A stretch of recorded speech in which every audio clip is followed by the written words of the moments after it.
You might be surprised to know that storm tides pose the highest risk to life during a cyclone event. They're even more dangerous than the destructive winds.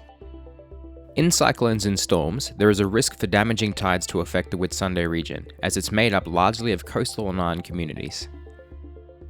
So what causes a storm tide? The storm tide is a rise in seawater observed during a cyclone or a storm. These are often accompanied by gale force winds and waves of seawater, which may contain trees, building material, and debris. During intense weather events, a combination of strong surface winds and rainfall will create an extra surge in water. If a surge happened at low tide, the effects could have no impact at all. However, if the same surge happened again at high tide, the effects could be very different. This means that the time at which a cyclone crosses has a large part to play in how dangerous a storm tide is. So what's your risk? Islands and low-lying communities up to about 6.5 meters above highest astronomical tide are the most at risk from storm tide inundation. Most of the Whitsunday community lives along this coastal strip. Storm tides are even more dangerous when accompanied by a king tide, which is also referred to in this video as highest astronomical tide or HAT.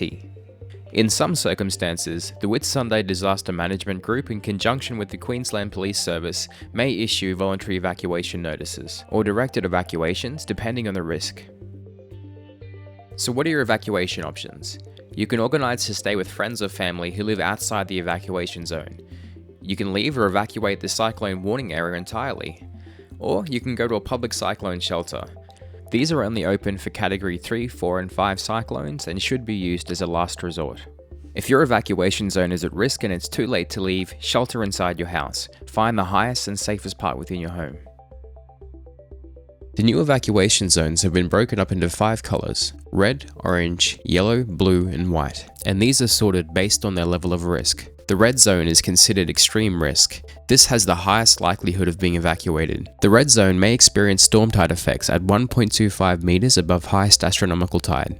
The orange zone is considered a major risk. These are coastal areas that will experience storm tides at 2.25 meters above HAT. The yellow zone is considered a moderate risk, experiencing storm tides at 4.25 meters above HAT. The blue zone is a minor risk.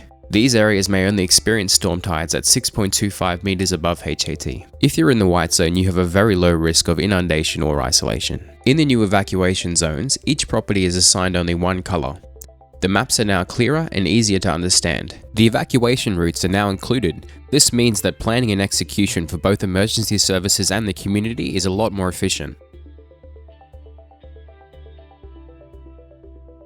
They were created by taking into account the most up-to-date data sources available. The new zones cater for climate change, including a sea level rise and more intense cyclones. Most of the major areas are shown in this video. Further maps will be available in your Emergency Action Guide, Council's website, Council's Disaster and Emergency Information Facebook page, and the My Whitsunday local phone guide.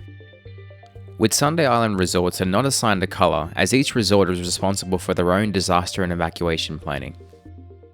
So what do you need to do now? Know what colour zone you're in. Have an emergency and evacuation plan for you and your family. Listen to evacuation information when a cyclone watch or warning is issued. Voluntarily evacuate your property if recommended by the Whitsunday Disaster Management Group, police, SES or other emergency services. Check out the Whitsunday Regional Council evacuation webpage for further detailed information, including answers to frequently asked questions.